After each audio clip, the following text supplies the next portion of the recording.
We accept Medicaid, Medicare, and most private insurance. A sliding fee discount for patients that qualify. No one is turned away. Call today, 650-2000, or visit us at caresouth.org. Care South Medical and Dental is a proud sponsor of Southern University. Opinionated, outspoken, informative. The Jaguar Journal. Your source for the latest information on Southern University sports and SWAC athletics. A Baton Rouge sports talk tradition. Now, here's your host, Reggie Flood.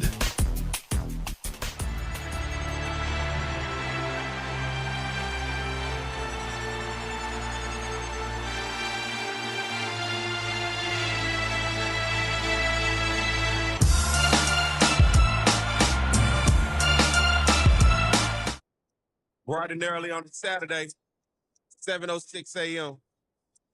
When you hear that, you know what time it is. It's the Jaguar Journal. I'm Perry White. Great show lined up for you guys today. A very special guest here in the studio with me this morning.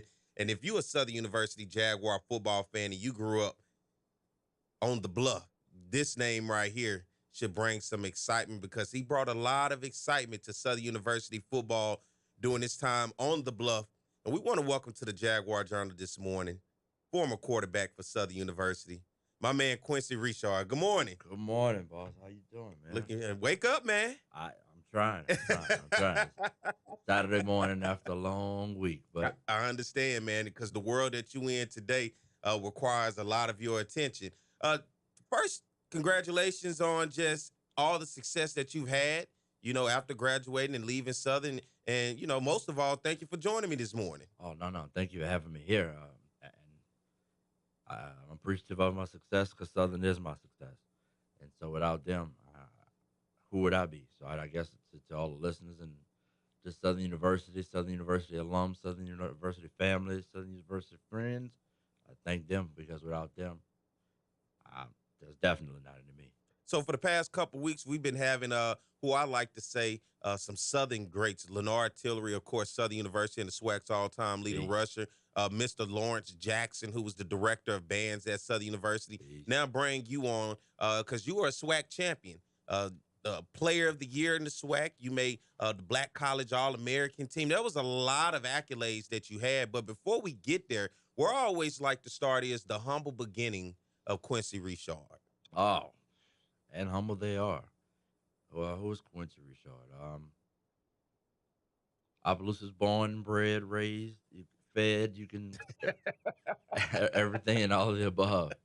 Opelousas High graduate of '99, and that's when I started my journey on the yard at fall. And let's see, '99 to '03, I actually played undergrad while I was playing on the team, and then I think I played my last year in grad school.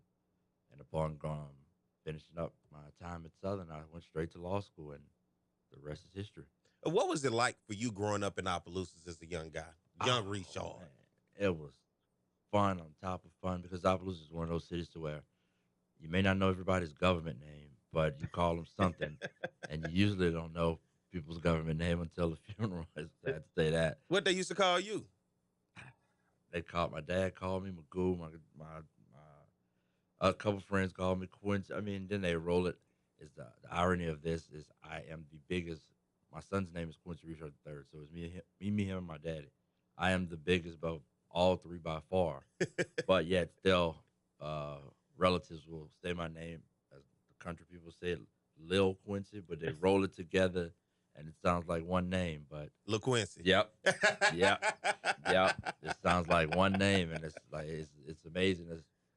As big as I am, old as I am, that name is Lil Quincy. It's not going to outgrow me, evidently. No, when you're the junior, because my son is a junior, and when there's the dad, you're always going to be the little one. So regardless, and what they call your son? Is he Q3 or third? We call him third. Third, okay. Literally third, and I think that was one of my dad's most proudest days when he found out that I was naming my kid Quincy too. It's like all the accomplishments I ever had in life. That seemed like a big one for him. He smiled for days and weeks until this day when we're somewhere, we're all three together. He quick to tell somebody, look, I'm the first one. That's junior, and that's third. And he loves smiling, showing off his grandson. So it's pretty cool. So it sounds like you come from a family-oriented background. Huge family. And plus, since it's Opelousas, it's one of those things to where when somebody cooks, everybody's at the house. Mm. So somebody dies, everybody's there to support. Someone has success, everyone's pushing you forward, hoping and trying to make sure that you do succeed and not fall. And it was just a great place growing up. A place where you just feel welcomed and family. Mm-hmm. You know, you can go places and really enjoy yourself without worrying about too much of what it seems like is the trend today, and with all the bickering back and forth and petty, as kids say, beefs. Yeah, unnecessary stuff too. For you getting started into football, how did Quincy Richard even become the football player? It's actually a funny story. On accident. Really? Tell us about it. On accident. In high school, I don't know if they still make you do this, but they make all freshmen take health class. Yeah, I remember taking health class. For some reason, health class didn't make it on my schedule as a ninth grader, and so I was in the 11th grade, and I had to take it because it was a graduation requirement. And I was in class, and football coach said, "Hey man, you come play football. You ain't got to worry about health class." I said, "I'm coming to play football." So wait, you didn't play football for the first time until high school? Besides Pop, I guess I would call it Pop Warner type stuff. Yeah. Really? Yeah. So what athletically were you up to before that time? Man, it's Opelousas. So if unless you don't want to have any friends, you play everything. Yeah. Yeah. And so once I did start playing football, you'd play football, go till you lose on that Friday. Saturday you had a basketball tournament. You go till that's over. And when basketball's over, we was on to baseball and track. So we did it all. I mean, it's just that's how we grew up. We didn't know any better. So I'm not sure if people out there even knew this because, you know, when you're a legend at a place, people think that, you know, he was just from birth. He was just destined for this. But you started playing football in 11th grade. How did that ended up turning out to be the quarterback? I tackle football, organized football. It was fun, but You wasn't with getting hit. man, I don't like being touched. Period. Ironically, it's the craziest thing. It's the weirdest you would ever think of football players. Like, I jump when people touch me. Yeah, and that happens typically because I had friends that played basketball growing up that were great at football, but they were straight on that, man. I ain't trying to do all that. Basketball was more the lane for them. No, baseball was my first love. Mm-hmm. I love baseball. Still do till this day. It was my first love. Matter of fact, as soon as I leave here, that's where I'm going. My son has baseball practice. But yeah, that's how football came about for me. And then I think that summer of my 11th grade, we went to a camp at LSU, Mm-hmm. and I want to say I was probably 6'3", probably after days full of sweat, maybe 180. And we ran through all the little drills and stuff like that. And I think at that camp I might have went like 4.47-ish. And that's the buzz numbers and that's how I got the attention and started picking up attention. And Coach Graves was in Opelousas recruiting. I mean, he'd come to basketball games, anything I played, and just to show that he wanted me that bad, because he was like, when you can take an athlete that can transition to all sports, he's like, that's an athlete. And I was like, if you say so, Coach. You didn't even realize you was just going through it. It's just what we did. It was just the way of life back at home. I mean, that's just what we did. Ironically, though, because we played all those sports, this is the true funny story. I didn't learn to swim till I got to college. And hey, that's better than most because many still don't know how to swim. Ah, man, I can remember being a junior in college, and I'm 6'3". By now, I'm about 6'3" and a little bit, maybe 210. And I had a little lady holding my stomach, Miss Brown, holding my stomach, telling me, kick, like the little baby. And so that's when I learned to swim, because growing up, we was always in season. Mm-hmm. So just going around just to have a regular day at the park, it didn't come about to too much because sometimes they're in the middle they will overlap, and you'll be playing baseball and later that afternoon you got an AAU basketball game. Yeah. And so we just never had time, and we just did a whole bunch of sports. That's all. Sports is our lives in Opelousas. That's it. And that's what keep the young people going, man. We got to keep them involved and keep them going. Can't let them sit around too long these days. You got to keep them involved. Learn what it's like to fall down, hurt yourself, get back up. Failure, and that's the beautiful thing about sports. Sports is filled with failure. Nobody's perfect. And with failure, you start to build character. You start to understand adversity, and you learn how to make it through certain situations that sometimes set up for you to fail. Yeah, no, sports is with any skill set, any level of talent, it's important all the way across the board because it teaches you a lot about life. Mm-hmm. Coach Richard always tells us that he's like, sports is indicative of life. The people who work hard get rewarded, and the people who don't. And that's how I used to relate it to us. So if you work, he used to tell us that when we come in every year. If you work hard, I guarantee you'll see it, and you'll see the fruits of your labor. But if you don't, then don't be mad at what you get. There you go. Let's get ready to take a break. We're going to come back with my man Quincy Richard right here in the studio. We're going to continue the conversation because I want to know how you got to Southern. I think that's the next part for people to understand how you ended up at Southern. So y'all stay tuned. We'll be right back with more of the Jaguar Journal. Care South is now providing COVID-19 drive-through community testing at their Baton Rouge clinic. Testing is available for anyone with or without symptoms and no doctor's order required. No insurance? Care South will cover the cost. Care South is a federally qualified health center providing comprehensive medical, dental, and behavioral health services, offering telehealth services and an in-house pharmacy. Satellite clinics in Donaldsonville, Plaquemine, and Zachary. At Care South, we're here for you. Care South. Family serving families.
invested in your success.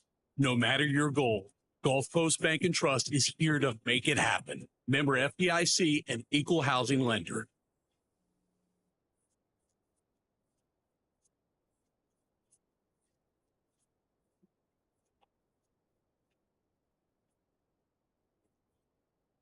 The sounds of the Southern University Marching Band, the Human Jukebox, getting you going this morning. Do what you wanna. 7:23 a.m. I'm Perry White. It's the Jaguar Journal. Very special guest in the studio this morning. Southern University legend, my man Quincy Richard. Good morning. Good morning, everybody. It's early. Get up. Get up. Y'all heard it, man. Hey, get up. Hey, shout out to everybody that's watching on the Jaguar Journal on YouTube, as well as everybody listening on your radio on 107.3 FM. We thank you for joining us this morning. Great conversation with my man Quincy Richard. Just found out he did not play football until his 11th grade year. I don't know if many of you knew that out there, but Quincy Richard did not start playing football until his 11th grade year. Okay, Quincy, you get on the team your 11th grade year. You go to a camp at LSU, run a pretty good time for a quarterback, and you catch the attention of some colleges. Now you're going through your 11th and 12th grade year. What is football like for you at Opelousas High School? A huge learning experience because it's a lot that comes with quarterback being on, off the field, and just understanding the concepts of football. And so it was a lot of bumps and bruises until I actually learned what it took and what was and could read defenses and anticipate spots that were open. And so that is why a lot of people, I guess, if you look back at it for the true diehard Southern fans, that is how you can see when I actually started learning the position of quarterback. Mm-hmm. Because I was playing it, but you could see when I started actually learning the position of quarterback. You were just raw talent in the beginning. And it was the weirdest thing because college is a little bit faster, a little bit stronger, and I have one of those late birthdays. So when I arrived in the yard, I was 17. Still. When's your birthday? October 25th. Okay, I thought you was gonna say December. I thought maybe we had something coming. October 25th, 17. I'll never forget this story. My first day at camp, I'm skinny as all outdoors. Not really understanding the dedication that it took to play college sports, any college sport. And so the first day of practice, I'll never forget this. We was warming up, and the offensive lineman had their little circle where they were stretching, Mm-hmm. and the defensive line had the little circle where they were stretching, and the offensive line walked through the defensive line's circle, and it was pandemonium after that. Yeah. And they start wrestling, and the gentle giant is what I used to call him, Nate Bell. He got a hold to another player's face mask and ripped the face mask clean off the helmet. And after practice, I went in my room. I called my dad. I said, I think I'm going to play baseball or take academic scholarship or something. I say, because this something, they didn't do this in Opelousas. And he was like, just stick it out.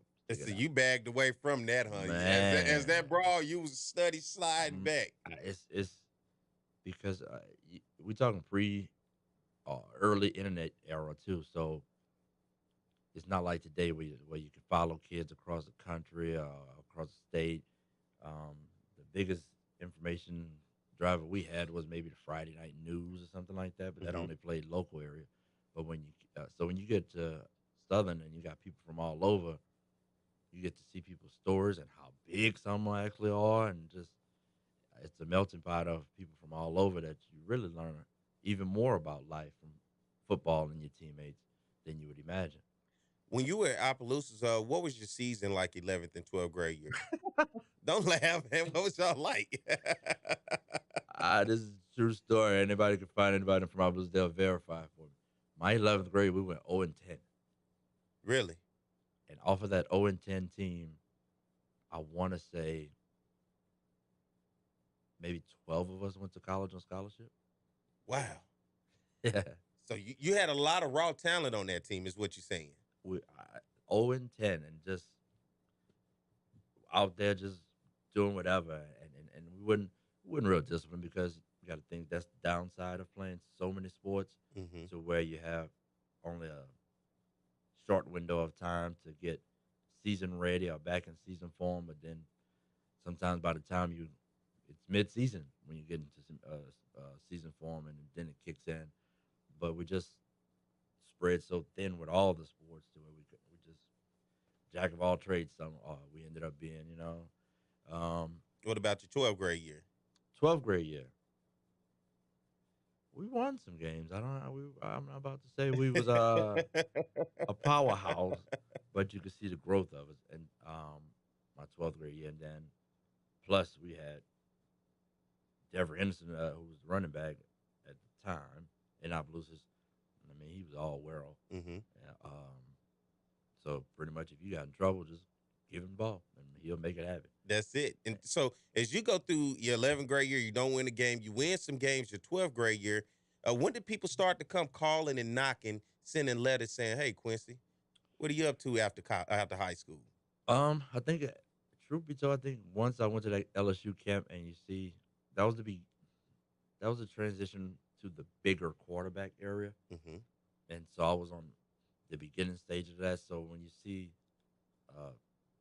Paul Beanpole, as my grandmother used to call me, and then you run a little bit, coaches have that gift of seeing somebody who they think they can work with, and so that's when some letters, some calls start coming, and then once they find out they don't have to worry about you being eligible, they really start coming, and so my grades were better, so that's when Ivy League started calling. And a funny story how I didn't end up in the Ivy Leagues was because they kept calling for me to go on visits from my Blues. I don't know if I had been on the plane before college. No, I hadn't. I hadn't been on the plane before college, and so they were like, "We want you to come up and visit the campus." And I told each and every last one of them, I was like, "Okay, let me see my mom and my dad off, so we can fly up there." And they was like, "Nah, you're gonna come up here as a man by yourself. You're gonna come on a visit as a man by yourself." And I was like, "Okay, hold on." Click. No, Quincy. It's No. country. You didn't know, man. You didn't know. I mean, it's like I said, it's a different world today. I mean, Yeah. in the country without internet and all of that stuff. I mean, we knew if it was a big school we knew about. The smaller schools, we had no way of knowing. I can remember when Southern Miss called. I was like, Southern Miss? I was like, I ain't never heard of them. Mm-hmm. I'm not going to that small school, only to find out that it was actually a big school. So a lot of it seems like there were opportunities on the table. You just didn't know how broad and how vast the opportunities were. The world. The world. I didn't realize how vast the world was because we was in the country, stuck in our own little bubbles. We knew one way to live and one way only. And like I said, because the social media didn't exist, Mm-hmm. you didn't know what the world had for you until you left out. And sometimes leaving out is scary. And for me to hear that, man, that's a story for a lot of guys, especially when you come from small town, family oriented, everything comfortable. You hadn't quite went out into the world to venture out to understand the opportunities and so much more out there. What are some regional and local schools that came after you? I think it was all the state schools outside of LSU, and the HBCUs and a couple schools like that. I went to a Southern game. This is literally how I made the decision. The one Southern game I ever went to before going there was the Steve McNair home game, Okay. and it was ridiculous. It was just an atmosphere like none other. How did you end up at that game? Southern was recruiting my friend's brother to be a linebacker, and so he actually, that was his recruiting visit, and they allowed us to come on, and so that's when I saw that atmosphere, and I saw Steve McNair look like he was on a video game. You like, I play that position too. It was just it was one of those different aha moments, I guess, and different feelings, and so I think that's it. That experience spoiled me a lot. And so when you're narrowing down all the schools and you just go off of what it feels the best, and if couldn't shake that first, and I guess that's true for many Jaguar fans. That first experience, you don't forget it. I can relate to you on that because I'm from Pine Bluff, Arkansas. And so, growing up there, my mom graduated from UAPB. And I can recall back in the day when SWAC schools would come, Southern. I had always kind of liked Southern because when Southern showed up, they were different from everybody else. They had a swag about them. Yeah. And, you always looked and was like, dang, every other team in they band didn't quite have it. But I'll never forget, it was the Bayou Classic of 99. Typically, my aunt and my uncle would go. And all my cousins, when we get together for Thanksgiving, we was too small. So they didn't want to deal with us down in New Orleans. They trying to do adult stuff. So when we finally got to middle school, they was like, y'all can come. Man, let me tell you, we was so happy because we got tired of watching it on TV every year. So we go to New Orleans, and I go to the game. Man, listen, I think Mystical, I always tell the story, Mystical performed with the band. The game was electric the way that it ended. And the Dome, I had never been in a place with 70,000 people that looked like us having a good time and rocking. That forever was imprinted in me. And after that, when I came back, I talked about Southern nonstop. They said, what do people do to you down there? It was that impression like what you had, that Southern Alcorn game, where it's something magical about those experiences that Southern has to offer with an atmosphere that you just can't walk away from it. It sticks with you. It's really amazing. I remember you saying 99. That's when I came in as a freshman. I can remember the first J State Southern game in 99. And we played in Memorial Stadium in Jackson, and you literally could see white, gold and blue, and it was just all you saw the divide between the fans. Oh man, it was the most beautiful scene because everybody was so passionate. You had both bands going on. It was electric, and I can remember sitting there. I'm all excited in warm-ups, and I had to tell myself, like, man, you're not playing today. like, calm down. But it was just, it had you so excited to where you couldn't help but want to be on that field and work harder to be on that field. And you say about 99 Bayou Classic, I lost my red shirt in that game for 3 plays. 3 plays. See, I was such a kid. I didn't even know I was looking at you down there, man. 3 so plays. I'm going to shake your hand because, hey, that was pivotal in my life. 3 plays, man. 3 plays. Troy Williams was the starter, and Troy got hurt that game. And Terrence Levy, rested dead. He got hit, I think maybe on the chin or something, and he was bleeding. And so they had to clean him up, and I was just on the sideline looking at people. So I was, and I don't even know if Pete Rich knew my name, man, because he was like, "Hey, little man, get your stuff and come in." Is that what he called you? Yeah. So I had to look for my helmet because I didn't think I was getting in ever my freshman year, and I had to find a helmet. I don't remember if it was mine. I just grabbed one and I went out there, and Coach Dooley, he was the receivers coach at the time, but he would be the one to signal in the plays, and we all had plays were called by hand signals, and he ran through that first set of hand signals, and it was a pass, and I was like, I know they don't want me to throw. I was like, and so I tell him, I do the little hand signal so he can tell me again what the play is, and sure enough, he did the same pass play symbol again. I was like, whoa, what? Somebody don't know. Do they know it's my first time playing? Yeah, and we had a rule: all else fails, throw it to Mike Hayes. And so I threw it to Mike Hayes 3 straight downs. We punted, and I went back to the sideline, and they patched Levy up, and I was like, okay, cool. It's funny you tell that story because I talked to Eric Randall, and he told me the same thing when he got his first start. He was on the side. He said, man, I was turned around looking in the stand. Man. And he said they told me to come out. He said I ran, and I had to go back and find my helmet. I didn't even know where my helmet was. So it's amazing when your number get called up. But hearing your story to Southern, so you didn't even grow up around Southern, a Southern fan, going to Southern games, none of that. My first Bayou Classic was 1999 when I played in it. I watched, because that's when I think only Southern and Notre Dame was on NBC maybe, Mm-hmm. and so and it was exclusive there at that time. So you wanted to watch it, and so I watched it on TV. And I saw the great Eric Round on it. But as far as going to games, I had never been. I mean, my dad and mom. I want to say my dad was 19, my mom was 17 when I was born. Mm-hmm. So my dad didn't go to college, and my mom went to college as we got older. So we hadn't grown up in just college atmosphere. Period. I mean, not just Southern football.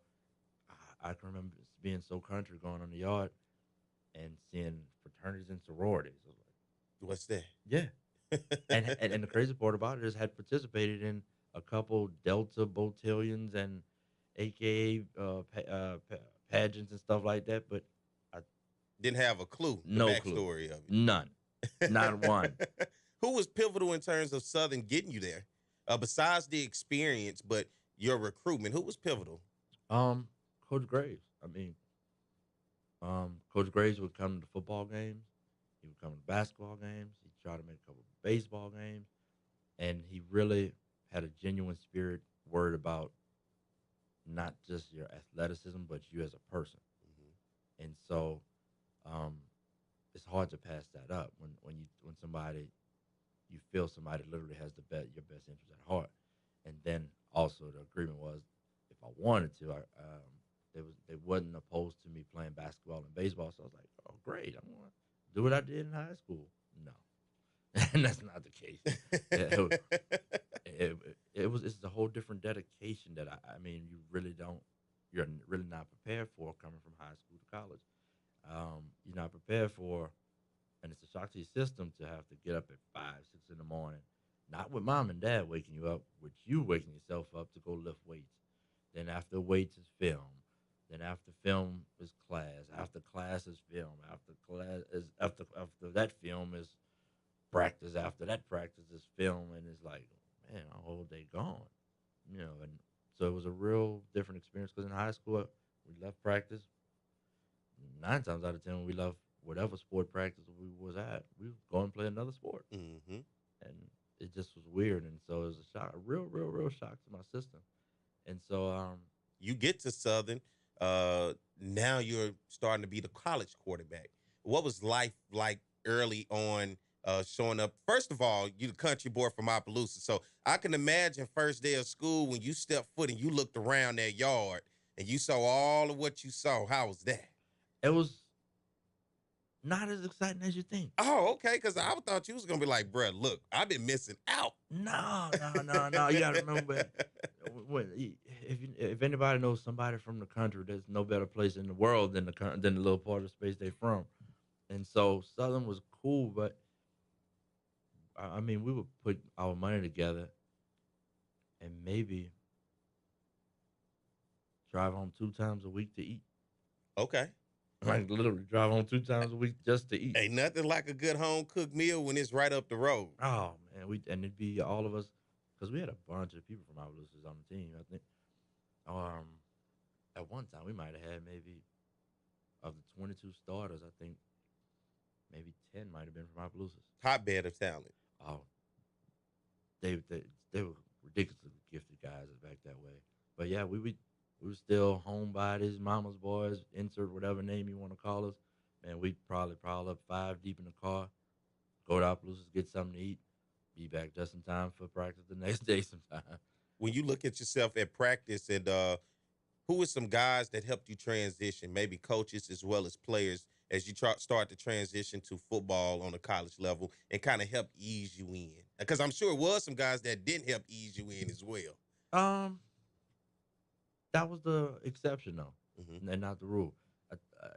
That was the beauty part that I guess I didn't realize in signing with Southern, what the family and respect atmosphere that players give you. And so, Terrence Levy, eternally indebted to Troy Williams, same, Anthony Fisher, just even the quarterbacks that were behind me and so on. My grandma used to have a saying that everybody you meet knows something you don't. And so, with that being said, you go in and you literally, JC, I'm trying to think of Lewis. He was maybe a freshman my senior year, and hell, after practice, he hadn't polished quarterback camps. He would help me work on my steps, and he was my backup, and I would help him on his plays, and Troy and Levy did the same thing for me, the biggest influence, period, though, hands down, was Super Dave, good old Coach Oliver. And it's ironic, I seen him maybe Friday and introduced him to my son Thursday. And then I introduced him to my son, and it was like weird because I was like, this was Dad's college coach, and he's looking down at my son and 3 generations. You know, it was weird. But David Oliver was huge influence because he's the one, I will say, taught me the position of quarterback. Fundamental. And just football. Well, I take that football, period. Because it always appears like somebody's open, but if I don't know they're supposed to be open, then everybody in the stands is yelling, you know, and I'm just like, what, you know, and so that is. But he taught me football and the position of quarterback, and broke it down, and actually most of the time would send me to the defensive practice so I can learn the concepts of just defense in general. So then when I came back to the offensive side, what I would play, I could see it in my head and replay it in my head and had a reference point and knew how defense would work, so anticipate who's going to be open, and that's what you saw a lot. The growth of me as a quarterback, a football player, whatever you want to call it.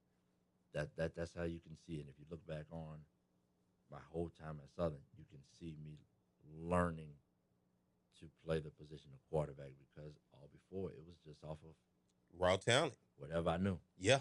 My man Quincy Richard here in the studio. We're going to get ready to take a break, but we're going to come back and continue the conversation, all right? So y'all stay tuned. Go get your coffee, make you some eggs, or whatever you do this morning, and come right on back, all right? Stay tuned. More to Jaguar.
All right.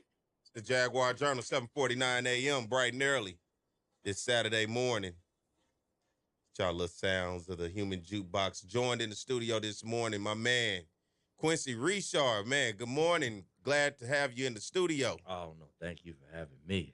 It's always fun just to relive a lot of these memories. And it's history. You got to archive this, and you are an integral part of Southern University history. You have done something that has only happened twice in the 2000s. Really? You won a SWAC championship. Oh, yeah. Hey. But You you won a know, SWAC championship. yes, but I'm gonna clarify that a little bit. There we go. And the reason I say we is because I quarterbacks get a lot of attention, both good and bad. Mm-hmm. But I wouldn't have been nothing without a Chris Davis, a Alfred Arter, Ezra Lander, James Vernon, Kenneth Peoples, just all those people that made me look a hell of a lot better than I really was, because they were just so talented and just genuinely good dudes, to the point to where they want to see everyone. Drayton Bridges, you see, as I'm talking, I'm naming names that I'm keep forgetting. Oh, because the people that's listening, they love to hear the names of the past. They energize them. Oh, they love that. Man, I can go on, and some names that may not be the biggest names that people would recognize, but they played crucial parts in all of our lives on the team, and we still actually talk till this day. We got a big, long list of names in a group chat, and we just keep track of each other. We are old now, so it becomes a bunch of pictures of our kids and old clips that look grainy because there was no such thing as HD then. And we just talking, and we try to hook up at least once a year and just stay in touch with each other and let our kids meet each other because we still like brothers. In those days, man, I saw you guys whenever you played Pine Bluff, played UAPB, but I watched a lot of you on BET Black College Sports. Yeah. And I still go back and watch some of those games, especially those were big games for me when Southern and UAPB would play. But I always remember going back watching those games. So I had an opportunity to watch your career and watch you play from that perspective. And the good thing about it, a lot of those games are still out there on YouTube, man. I have to send you some of them when I find them so you can go back down and watch those. But you told me something off the air that I thought was pretty funny. But in the grand scheme of things, in the moment, it may look one way, but actuality, it probably helped out more than everything. You said you got moved to wide receiver for a short time there. Yeah. For a guy that don't want to get hit. It was Coach Mark Orlando, great dude. But coaches will put their job is to win. They get paid to win. And one day he just got frustrated with me, and he said, "You know what? Go play receiver." And I went play receiver for a couple weeks. Did you mope over there as you was walking over there? No, I didn't mope because quarterback is. I mean, it's a lot of pressure because you got to know what everyone is doing at all times. And so you mean to tell me I can go play receiver and just worry about my route? Mm-hmm. I was like, oh.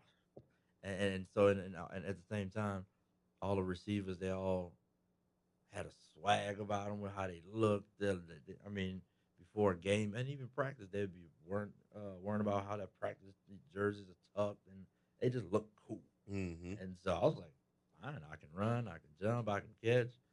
I learned this whole route thing, but in the midst of doing it, once again, on accident, I learned more about being a quarterback and learned about the spacing and timing and just anticipation because, like I said, I don't like to get hit. No receiver likes to get hit. So when you run your route, you learn how to run a route and stay away from the contact. So once again, taking on accident, I learned a lot more about playing quarterback when they did that. And so he sent me down a receiver for maybe, I want to say about 2 weeks. And then I think somebody got hurt, and maybe like on a Wednesday. So I went from playing receiver on maybe sometimes scout team, some team on maybe first or second team reps to now, oh yeah, you gotta go play quarterback Saturday for the game. And I was like, what? I still don't know anything, but um, took my bumps and bruises, and in football, you're gonna make that mistake only once, because when you don't like getting that pain put to you, and so you start learning more and growing more as a man. I mean, that's what college is a growth of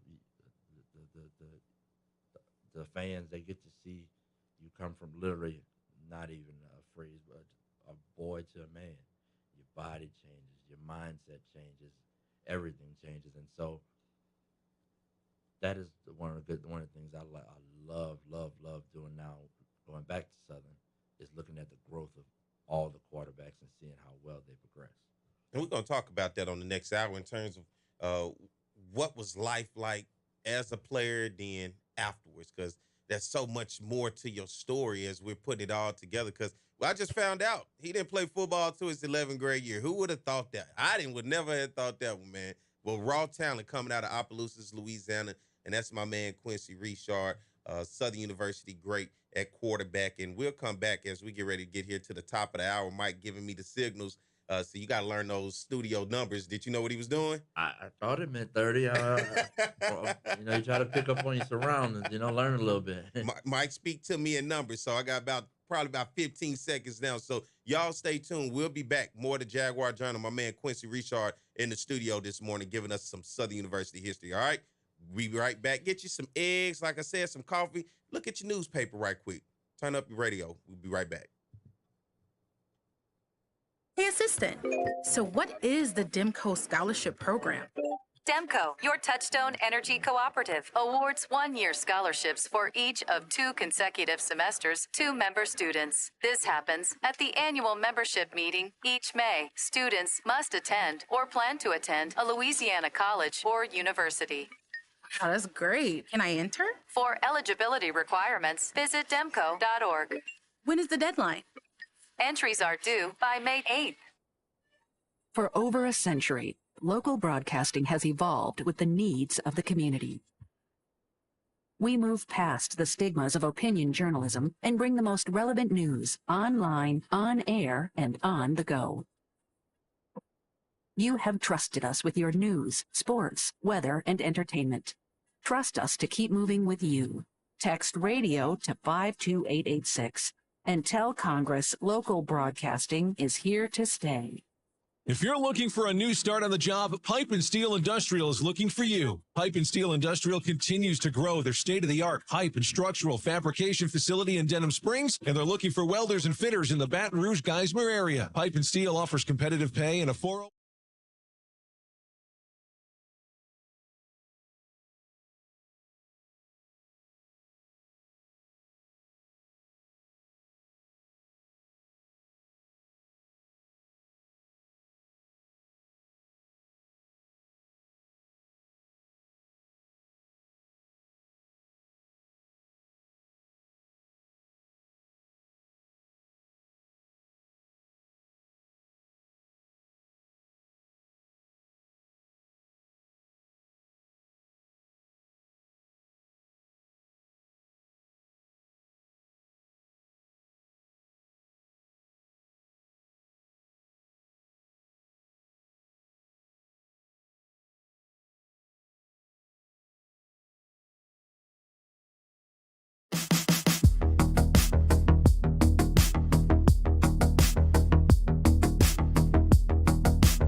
8:04 a.m.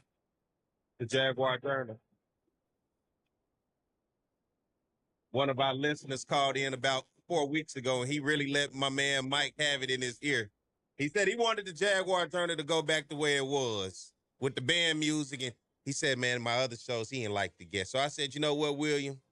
For you, I'll take care of you. For the next few weeks, I'll make sure. But William, I'm going back to my way eventually, all right? But I want to bring back the Jaguar Journal to its essence. And this is what a lot of people have grown to love about the Jaguar Journal over its 20 years of being on the air, of being able to tell the stories of Southern University and the people that have been heavily influenced as well as involved. And I think no better person than today on this show is to have my man Quincy Richard coming out of Opelousas. Yes, sir. The op. that op, they say home of the yellow women, good food. And sometimes they mix so they big yellow women. Oh, man, good to have you in the studio today, man. And let's jump right back into it. My man Quincy Richard giving us a background. Hey, started playing football in 11th grade at Opelousas, came to Southern University. He said that Southern Alcorn game with Steve McNair was influential in terms of his decision-making. Coach Graves ultimately recruiting you, getting you to Southern. Now you at Southern.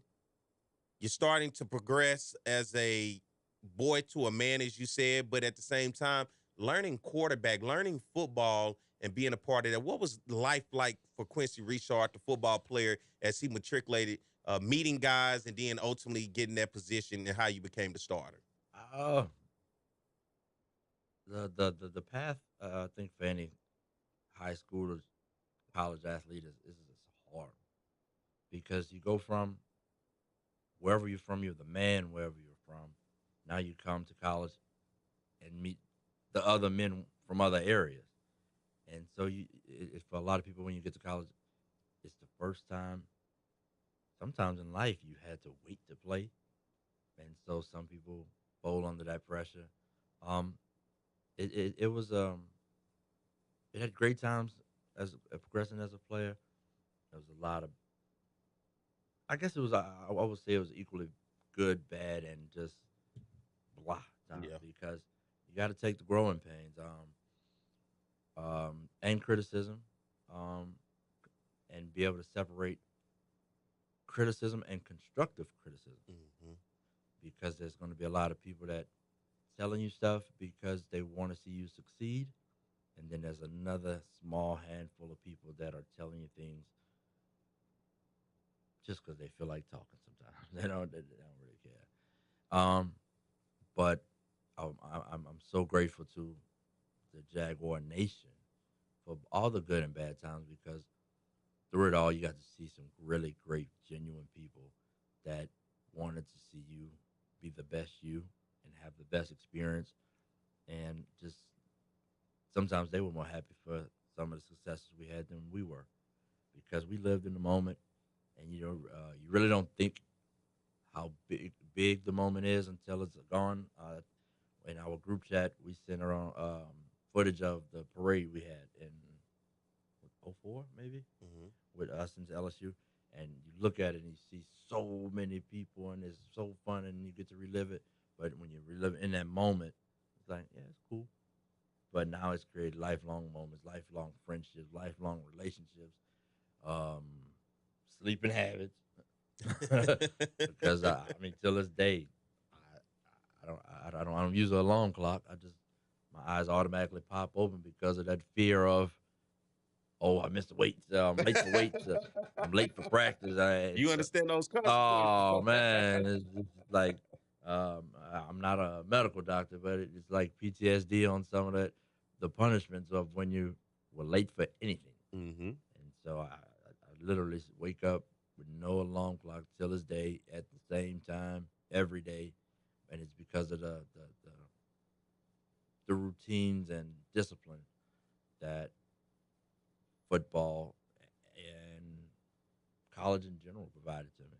I want to go back to that 2003 team, and for a lot of people that's out there listening, if you're not a fan of Southern and didn't know about Southern, Quincy Richard was a quarterback at Southern who was the starting quarterback and led the team in 2003 to a SWAC championship title. He was also named the 2003 SWAC Offensive Player of the Year and first-team Black College All-American winner. That team went 12-1. Only losses on my birthday. Alcorn. What the hell happened that day? Because that Alcorn team wasn't even good. I think that was their only win on the season, if I can go back and look. No. We wasn't that bad. They wasn't that bad. Because it's all. I take a chance anytime I talk about them now. But No, yeah. what happened that game? Was it just that Alcorn magic that they have? What? I don't know. I was trying to come up in my head real quick with some eloquent answer, and the only thing, keep it real. the only thing that came up with is I don't know. I mean, they came on. We were on a roll, and by the time we met Alcorn, that was the back half of the season, and so Southern always has that target. To beat the man, you got to beat the man, all as is. But by that time, we were undefeated, and not just beating people, we were beating the brakes off of people. Because in 2003, I think I only played 3 full games because we were beating the brakes off of people that bad. I mean, usually by the middle of the third quarter, I had my shoulder pads off. But then you get to Alcorn, and everybody want to be a season spoiler, and they had some. I won't repeat this too many times. They had some really decent players on Alcorn. I remember the quarterback, Donald Carey. Beast. And I want to say we might have lost. We might have scored 30 that game and lost still. And just so having a Hail Mary in the back of the end zone. And I would never forget it because, I literally, the whole game, I was like, yeah, we're going to beat these dudes. And I had a party set up for my birthday because we just, we was super arrogant at that time. By that time, we was like, yeah, we're just gonna beat them right quick and then go have a blast for your birthday. And they're like, wait, what? We just lost? Like, we weren't used to that. It knocked us off our rocker, and it probably was the best thing that happened to us because it humbled us and made us realize that don't be satisfied with just undefeated regular season. And so it was a gift and a curse, I think, because that's what ended up setting the stage for the actual classic battle for the classic. And it was the winner out of us went to the SWAC championship. So it's nothing like a classic that where not only bragging rights online, but the SWAC West title. Oh man, you think it's a rivalry. Let me ask you this: what was the game that you in your mind became a household name for Southern fans? Well, after that game, people was like Quincy. You start to see the pickup. What game was it? I think it was after we played A&T in Vegas. Okay. We played A&T in Vegas, and because I think that might have been maybe our third game maybe by that time. And so the first couple games, hell, we were still questioning if we was really that good. We didn't know. It was like, well, maybe somebody's having a down year. But then we really started seeing, like, man, we're really good. And I think it went the same way with the fans, that they had to see the progression. And it's like, hopefully it's not a fluke. And then as you go, and I think the A&T game was like, all right, maybe he is picking up what's going on around him. And they want the best for us. So they got it, like I said, more excited than me. Most hated places you did not like going when Southern had to travel? Where did you did not like in terms of their fans and just overall? Where did you not like?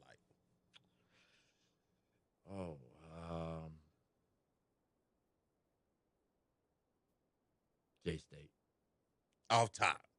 J-State. And it's a love-hate dislike when I say that, because the atmosphere is just so electric. And both sides are so passionate about their teams that it doesn't matter if their team is 0 whatever, they still gonna talk trash and say, "Oh, we're gonna beat y'all anyway." They die hard, and just that environment. And the irony about the atmospheres and the players, the fans probably beef more than the players. No doubt about it. You look into that stand in that horseshoe, man, it might be some fights breaking out. It might be, you never know what is, I'm telling you, it's everything more than a handshake. Oh yeah. And for us, especially with Southern and Grambling, it's a rivalry, but it's the biggest frenemy rivalry that you can have, because now you get kids that sometimes went to the same high school playing against each other. Because my last year, Jimmy Zachary and Joshua Kadar, they were D linemen for Grambling. They were my D linemen in high school, and they sent messages all week, and they hit me a couple times. I mean, it's like, hold on now, I thought we was boys. No, not today. Yeah, and just so it's a good rivalry, but it's behind the scenes, it's a lot of friendships. What made that 03 team so special? I think a lot of people want to know in terms of that team. And give me some names, because people like to take a walk down memory lane. What made that team special? What was said to get that team going? And give me some names of some guys that helped, along with you, make that season one to remember. It was a different time then, because 03 was so great, because that was the 99 class finally growing and getting to play all together, because it wasn't transfers on that team. So you're talking about some people, fellas that you met at 17, now you're at 21, been around all their life. And we had a couple down years, and trust me, when the Jaguar Nation will let you know when you're having a couple down years. And we didn't want to have that, and we wanted to go out with a bang. So it was a lot more off the field stuff that helped us on the field. Because there's so many players on the team, you surface friends with a lot of people. But we just made a conscious decision that year just to get to know each other and really get closer, so that way you would have more of a buy-in for the success of another teammate than you would without that relationship. So we hung out together. We didn't need coaches punishing us for not showing up on time. We would wake each other up. I mean, it's plenty times where I didn't feel like going to work out, and Lionel Joseph would come and not knock on the door. They would literally kick in your door and wait to pull your covers. And it's like, not today, y'all. And vice versa, they had their days, but we all held each other accountable. We all genuinely loved each other and wanted the best for each other. And it was exciting to see everybody mature, grow, and it come together finally. What's some names of that 03 team? Oh, man. Yeah, okay, let's see. I'll go left to right if I'm looking at it in my head. You had Alfred Ard, Chris Davis, Mania Sims, Lunda Wells, B. Jones was the center. Who was the other tackle? Oh, Arnold Sims was the other tackle. Then you flip with my receiver was Lionel Joseph to my right, and Drayton Bridges. Then you had James Vernon, Rod Jones tight end, LaShawn Peoples. I can keep going because, and it's funny as I'm saying these names, I'm remembering these names because in my mind, visually, I mean, I don't know if you can see me, but I don't know if they can see me. I'm literally looking at it as if we running the play. You in the pocket. Yeah. I'm literally looking at it as we running the play. And that's why you see my hands moving like that, because if you look at the videos, I'm checking, going across, checking to make sure everybody's where they are. Who's across from you on the defensive side? Who's over there ready trying to pick you off a sack? Oh, man, the defense. Once again, the great Lenny Williams was on one side at corner. Aaron DeMond on the other corner, who Aaron DeMond actually transferred in, but he started as a true freshman at LSU before he transferred in. Under Nick Saban, he played. So, stupid talented corners. Then you had Jamal George, who was one of the most freakish athletes anybody would ever want to meet, because he played football, but in basketball, he'll give you 30 quick. Give you the business. Oh, quick. Jamal George, then who else? Eddie Woods was back there. You had who's my linebackers? Oh, Taurus Morgan, Eddie Green, Kendrick Paul, and on and on and on. Like I'm trying to D lineman Perry. What was Perry's last name? I'm sorry, Perry. I mean, we call him Pushing P, so I don't know. I forget the last Perry name. too, so I understand. It was just some beast of dudes and genuinely good people too. Had everything what it took, and like you said, it sounded like you guys realized how important the chemistry was coming together. And something else that you said, that '03 team won the championship, was able to host the trophy. You were the best that year. You brought back a level of dominance back to Southern after a couple down years, because that '01, '02 years were kind of rocky. But I think you dealt with so much stuff that it was finally time for you guys to hit your ceiling. But on top of that, now that you graduated, and you said something early that I want you to elaborate on before I get you out of here, talking about the quarterbacks after you and watching them progress or just going through their seasons. For you, talk to me about the quarterbacks you've watched that Man, you've seen. I love it. I mean, I love it. It's funny. We always pick with each other, but my favorite quarterbacks are Eric Randall, Bryant Lee, Dre Joseph, Thomas Ricks. Those dudes were beasts, and so every time we always laugh because we literally get in arguments with each other and this is me and B Lee all day. Like, yeah, well, what's up, B Lee? Hey, GOAT. That's what I call him. And he'd be like, no, not me. You are. Not me. And we literally arguing about each other. And this is barbershop talk because I have it so much. Who's the best quarterback at Southern? Man, it goes all over the place. And people throw out these names, and then it's like, well, what do you go off of? Do you go off of stats? Do you go off of championships? Do you go off of single game? It's so hard when you have this conversation. And it's emotions in that, too, because everybody, what they won't say is they don't make a reason to justify whatever they say. And so. And everybody has their era. Oh, yeah. When you look at just with the past few years under Dawson Otis before Coach Dooley came, you had Ladarius Skelton. Then you had Dre Joseph, who, I mean, when you look at the passing yards all time, but then after him, Austin Howard. When you look at the passing yards. Oh, man, I'm sorry. I love Austin. You see what I'm saying? And it's crazy. I love Austin. Austin is the younger, and we haze him a little bit. Me, Dre, and B. Lee. But and those dudes, to see how great they became from start to finish was beautiful to see. Yeah. Because every year before the year would start, I mean, I would go back and I would talk to the quarterback. I would tell them all, I want you to break my record this year. Mm-hmm. Because at the end of the day, if they broke that record, that usually meant we had a good season. Mm-hmm. And so it's kind of something that followed with all the quarterbacks behind. And so we all literally want the next person to break our record. And it's not though, I hope he doesn't do it. No, we want to see success. And so, but I would set a list for debate all times in my book, my top. Oh, you got a top 5? Oh, yeah. I'm going to give it to you. And no random order. Let's hear it. No random, in random order. And I'm going to say the same thing after I say every name. Eric Randall, GOAT. All right. B. Lee, GOAT. All right. Austin Howard, mm-hmm. GOAT.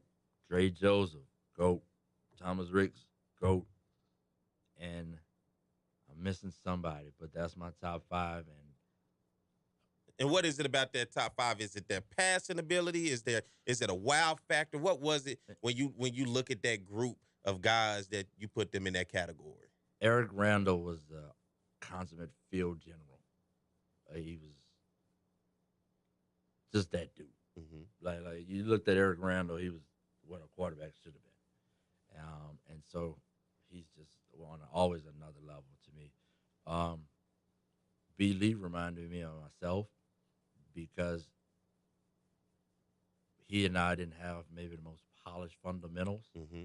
but we just found a way to get it done. Ricks was a physical specimen. He was just big, strong, could run, could throw, lift the weight room at the same time. Dre Joseph, if Dre Joseph was my height, he would be playing on Sundays. That dude can spin it, boy. He can spin it. That's the only thing that might have stopped him, his height. But he was polished. I mean, from how he held the ball, how he threw the ball, he just knew the game of football. And I mean, I really think if he'd have been my height, he'd have went to the league. Mm-hmm. Austin Howard was just a straight up athletic dude. It was weird to see him be so athletic and so, because he's decent size and he can spin it. They all were just, and all different quarterbacks, but all beasts. Yeah, because I think when you factor in Skelton as well, he wasn't much of the thrower like all of the guys that you named. He was more, to me, he was different when you look at the generation of quarterbacks, because he used his legs and his strength a lot more in terms of what he was able to do on the field. And I think for a lot of Southern fans, fans have been so used to seeing that ball all over the park, it was hard to adjust to see somebody keep the rock and run it as much as he did. Yeah. I mean, that dude was freakishly athletic. But at the same time too, football is changing a lot. Yeah. And so, because you didn't run that much, did you? If I had to, yeah. But that's you know what I'm saying. I'm up on the 1,000-yard No. I mean, I think maybe my senior year I might have had 13 rushing touchdowns. The longest one might have been 10 yards. Yeah. But it's different. Football is changing too. So when you get a Skelton coming in, it's almost imperative now to have a quarterback that not only can sit in the pocket and read defenses, but also give you that different dynamic of being able to run, because now it evens things. You're playing 11 on 11 now instead of they got 11 people guarding 10, you know, because they ain't worried about you. And so Skelton, that's a big dude. I didn't realize how big he was, just physically grown. And so he was a man out there, and he ran hard. He did well.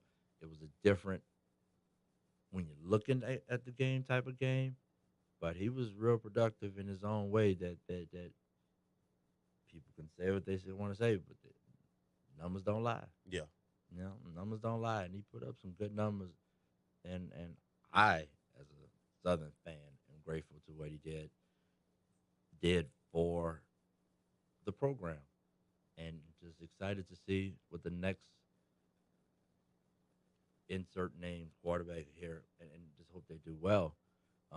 Because last year when you look at the quarterback position, a lot of fans, you know, if you saw social media and especially calling in here on the show, they were kind of up and down with Bashawn McCray. You know, he was a guy as well that did a lot with his legs, and, you know, the growing pains of watching a quarterback is tough when you're a fan. Oh, especially when you in the stands and you see the whole field from a different perspective than sitting back there in that pocket trying to overlook those big linemen, and you see that guy open, but that quarterback may not realize he's open because he's growing into that role to understand where everybody is on the field in the midst of pressure. And football is like a choreographed dance. And so, never heard anybody put it so eloquently like that. It is, because, I mean, you got to think about it in this term. I'll go from the defense. You have the defense. Everybody knows cover two. You know, you got one person set, safeties break. They both got to break at the same time and cover their areas, and everybody's supposed to be the same spot. You know, the receivers got to run routes. One piggybacks off of another. And so it's a choreographed dance. And so what a lot of people sometimes as fans don't realize, when one dance partner does his own go off on a solo, so they might be open, but the script didn't call for you to be open or look that way, and it's like, hey. Because Southern fans will let you have it, brother. Man, they the best. They the best. I mean, they are brutally honest at times. Did you just, you know, as we get ready to get you out of here, I know you got to get somewhere. Just overall, what was it like to be the quarterback for Southern? And what would you say in terms of the fans? honor. It was an honor, a privilege, and those experiences did probably more for me after football than during football. I wish I had a bunch of words, all the best words, and it's crazy being a lawyer. I use words all day, but when you ask me about what Southern fans did for me, it's one of those emotional feelings that I couldn't put into words. They were great. I mean, great in the sense of, like I said, they were brutally honest, but sometimes you need somebody to be brutally honest with you because we all don't see our flaws sometimes. And they would point those out to you, and now you just work on them. And if you didn't work on them to get better, then what they said wasn't a problem. It was what you didn't do is the problem, so you can't blame them. And you just love them because you're lifelong friends. We got a caller. Got a question for Quincy? I'm trying to see if before we get out of here. Cool. Oh, we got Chris. Hold on. All right, we got to get Chris on here right quick. Get Chris on here with my man Quincy. Good morning, Chris. What's going on, Perry? What's going on, Q? How you doing, boss man? All right. Look, boy, let me tell you something. I saw you at one of the you and the judge, Sister Fox, Miss Fox, and I was telling her how bad a man you was, and she was like, she didn't realize. I said, do you realize this is a legend you sitting beside? You just being humble and everything like that. But one thing I wanted to bring out, Quincy, your senior year, I told my friend, you know, we seasoned book holder, I said, man, Quincy gonna blow up this year. He said, well, why you say that? I said, man, look, Quincy done had every bad thing happen to him that could happen to a quarterback. I seen this kid down there against Tulane running for his life, getting beat up, and he steady hung in there. And that's when I said, I'm telling you right now, he gonna have a season because he's seen it all. He done went through every adversity. He done went through all the booze. He done went through everything, running for his life. And sure enough, that 2003 season, everything came to fruition. And to a certain degree, I'm hoping the same thing happen this year, whether whoever the starting quarterback. I have that same thing with Blood. He's been there all these years. He's seen a lot. He hadn't played like you did. You took your lumps and bruises. But I knew that 2003 senior, you was going to ball completely out.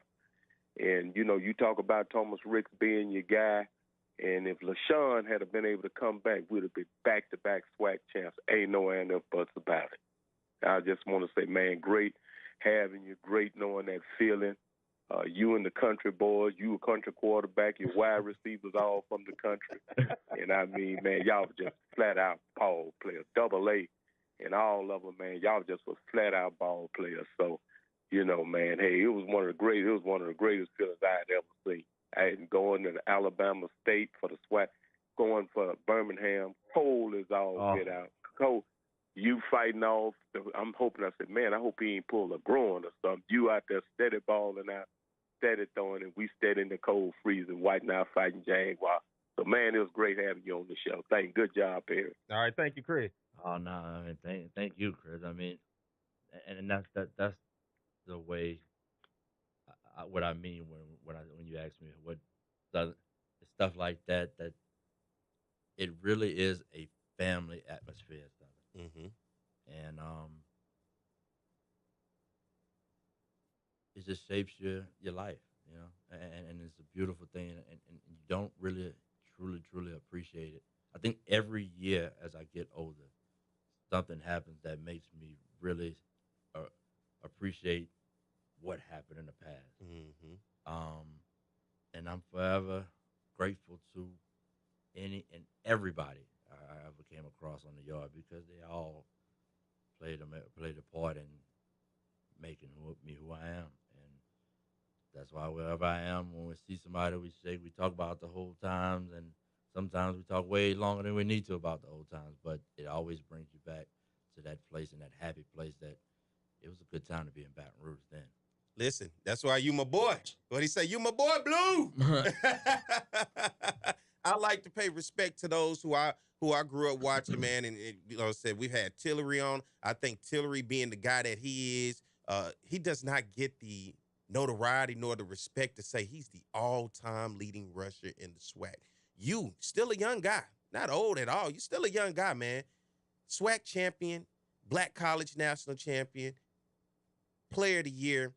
We have to be able to do things to show that you guys matter to us, especially when it comes to the program, when it comes to selling, because you guys have stories to tell in which young people have to know these stories. The fan base have to understand these stories because, like I told Tillery and I told Mr. J, they saw you only on game day. They saw Tillery with the helmet, saw Mr. J with the band uniform on, and that's all they saw. But it was off the field. It was away from that ultimately shaped you guys to be performers, to be great once you got out there. And now that is over, you guys have stories to tell. Country boy from Opelousas, Tillery, an urban kid, city kid right there, McKinley High School. Mr. J, Crawley, Louisiana. He's a country boy. But all of you guys right here from out the region chose Southern University. Southern University shaped, molded, and ultimately changed you guys' lives, and success came out of that. And for me, out of that success are stories that ultimately shape what makes Southern University so great. It is the many stories for those who played or did not play, but ultimately were getting a degree, education, in which it became success stories that we have to do a better job at archiving and telling, because if we don't tell our stories, who will? And we have to be able to keep our stories alive. We can't, as the young folks say, allow it to get lost in the sauce. And I think for so much when it comes to Southern, when it comes to our HBCUs in the grand scheme of technology and information today, what's important to us easily get lost because there's so many other things that people are prioritizing now becoming more important, that if we don't put our history, our stories right there in the midst and continue to support them, we won't have anything to build from. It's a legacy. Yeah, and I'll say this lastly to get out and actually challenge myself, yourself, anybody listening, anybody who's a diehard fan, is that it takes a village, as they always say. Mm-hmm. But the last couple of years, we weren't always be able to be together, and it allowed all of us to look and reflect and find out what's really important to, well, for me. And so for the Jaguar Nation, I think it is beyond time for us to start coming back as a unit, and not just allowing people to hear our stories, but share and feel and touch and all of that stuff, and pass it down. So rising tide lift all boats. And we got to get back to that community aspect of the Jaguar Nation, and just a phone call is cool. I'm not the biggest social media guy, but I'm gonna say a DM is cool and all of it. But we need to get back to what it used to be as far as physically being and supporting us as a whole, and just building on that and hoping to getting better every year to bring it back to that, because now you're really keeping that community intact. And we may not see it, but there's always somebody, a kid watching what you do, how you move, and now we can actually show them what needs to be done, as opposed to chastising and just telling them and they never seeing us, and we are folklore or something that they can't touch. And whether somebody played, didn't play, on the team, whatever, supported them, season ticket holders, former coaches, we need to actually get back to being physically present in a lot of the up and coming kids' lives, and start showing them by example that they can touch, see, and feel, as opposed to what they just heard. Defenders of the gold and blue. My man Quincy Richard, man, thank you for joining me this morning. I wish we had more time, man, but as always, you're welcome anytime to come on here, man, and we can chop it up about whatever. So I appreciate you, and I thank you for taking the time of coming on this morning. And I'm pretty sure the Jaguar Nation, those that are listening on YouTube as well as on 107.3 FM, have thoroughly enjoyed this as well. He's a lawyer now, so you need y'all a lawyer. Yeah. I'm pushing that too, man. He's a lawyer. Shameless plug, man. Yeah, y'all look him up, Quincy Richard, So thank you, man, for coming on, and get ready to take a break. We'll come back, and we'll continue as we get ready to close out the show. We're going to have Southern University Law Center on, all right? So y'all stay tuned. Thank you, Quincy. We'll be right back. Care South is now providing COVID-19 drive-through community testing at their Baton Rouge clinic. Testing is available for anyone with or without symptoms and no doctor's order required. No insurance? Care South will cover the cost. Care South is a federally qualified health center providing comprehensive medical, dental, and behavioral health services, offering telehealth services and an in-house pharmacy. Satellite clinics in Donaldsonville, Plaquemine, and Zachary. At Care South, we're here for you. Care South. Family serving families. Care South is now providing COVID-19 drive-through community testing at their Baton Rouge clinic. Testing is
are ready to help you realize your dreams and navigate these life-changing events.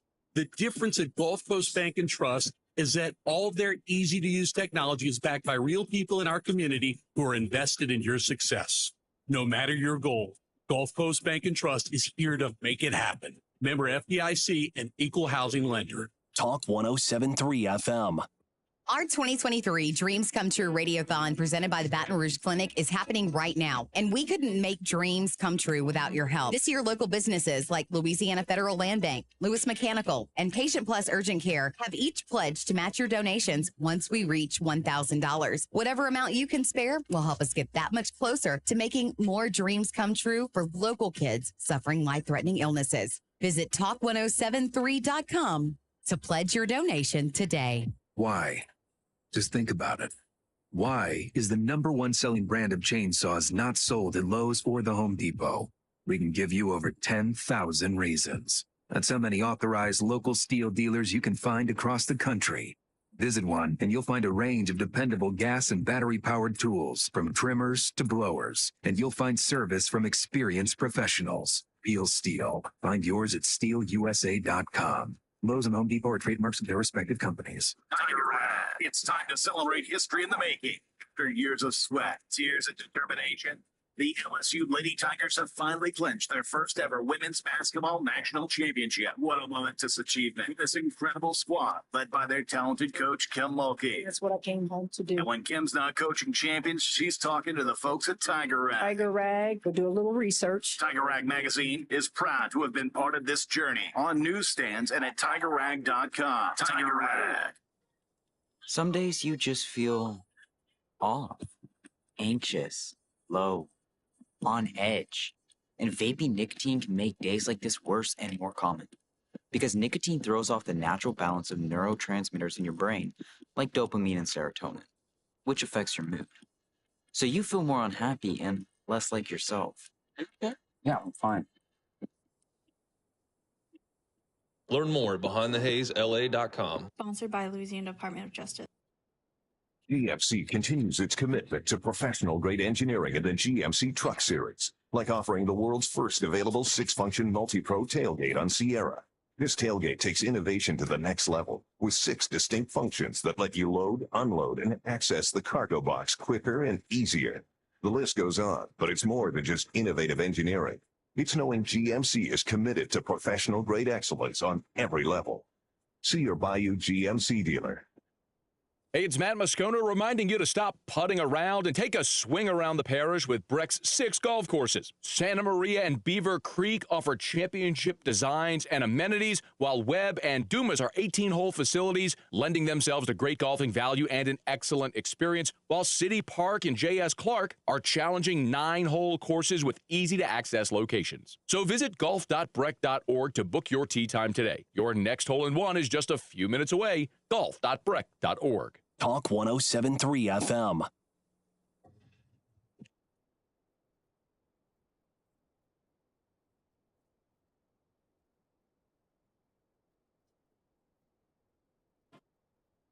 All right. Saturday morning.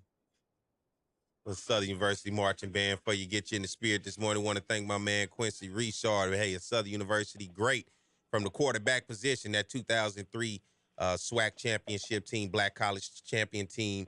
Man, great when you talk about the history of Southern. All right, let's go to the phone liners. We got another guest on coming from the Southern University Law Center because they have some things coming up, and no better person than Charlie Forson. Miss Forson going to come on and tell us what's going on over there at the Law Center.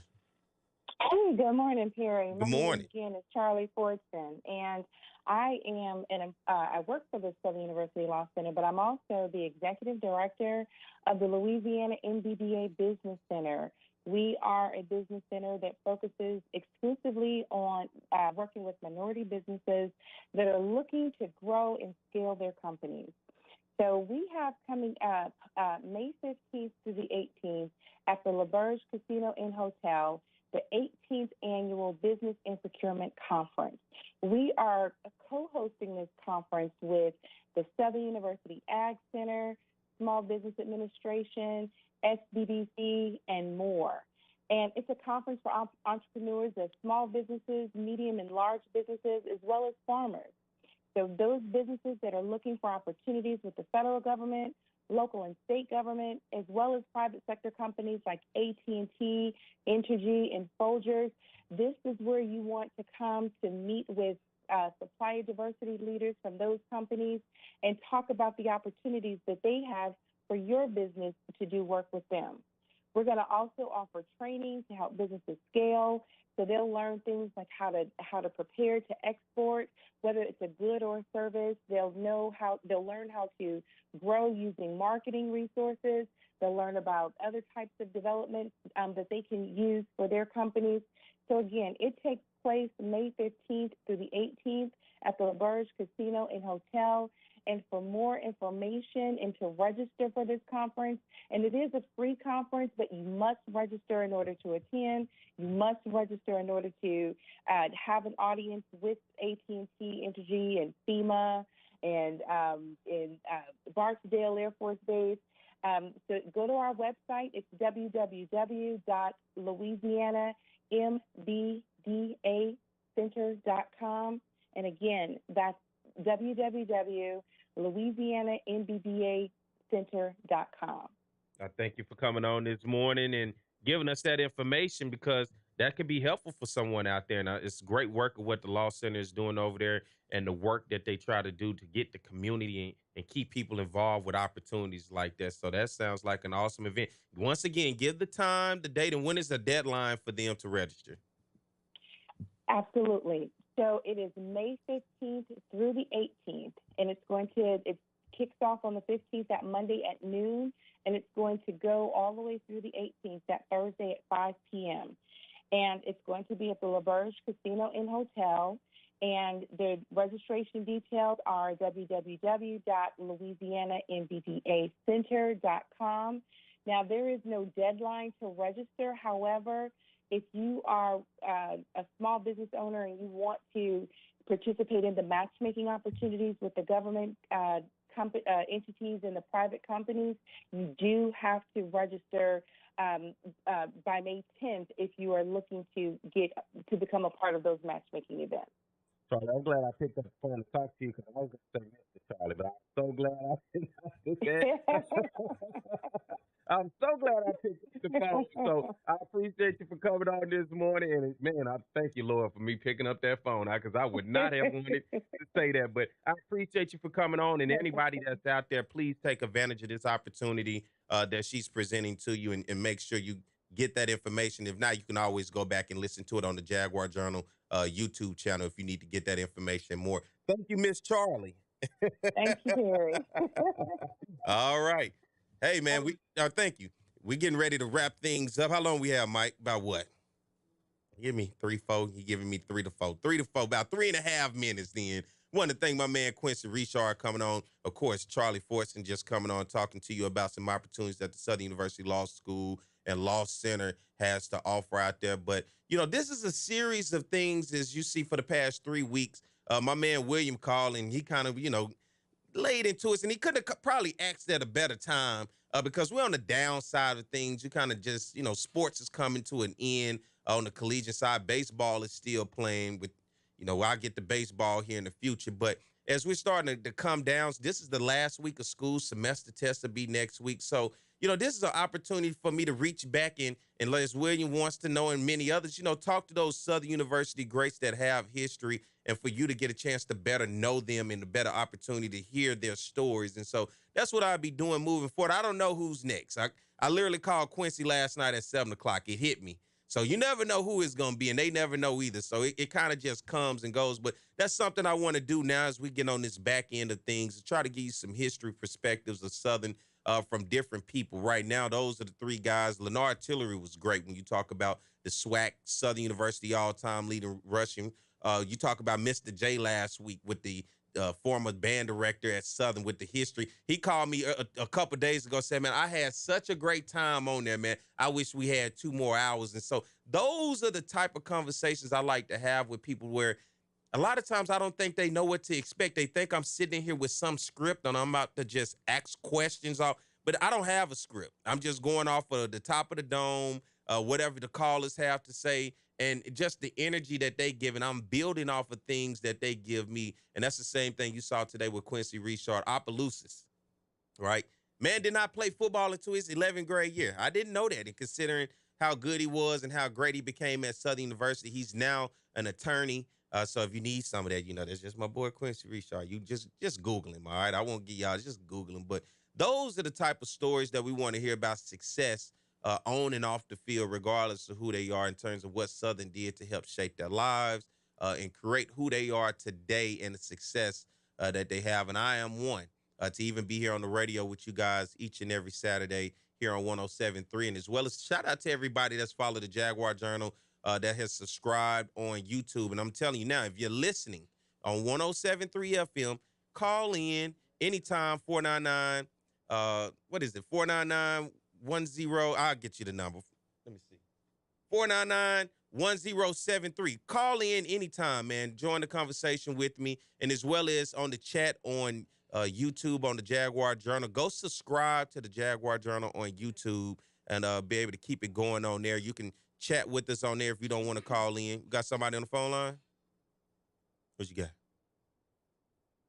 Nobody on the phone line, but William called again and said it was a good show. Thank you, William, because he said that last week's guests were horrible. They were horrible. Well, William, I got 3 great shows in a row from you, so I'm going to try to keep them coming. But, William, one day I am going to go back to my way, all right? So I'm letting you know. I'm catering to the old Jaguar fans because, and when I say old, I'm not talking about you, but the Jaguar Journal has been around 20-plus years, and so that is a lot of history, and it tells a lot of the stories. And so I want to keep those stories going and give you a feel of what the Jaguar Journal was basically based off of to give information on the institution. But I will venture out outside of the institution from time to time, William, and everybody else. So right now, y'all got me. I'm in a good mood, and I'm following the path that you guys want me to in terms of telling the stories of Southern University. And I'll be back next week continuously doing it if the Lord says the same. So I want to thank you guys for joining me this morning. Shout out to Charlie Fortson for coming on from the Southern University Law Center, and my man Quincy Richard, a great guest today, giving me some history. Shout out to everybody who's been in the comments section on the Jaguar Journal YouTube channel. If you have not, please go to the Jaguar Journal YouTube channel and subscribe.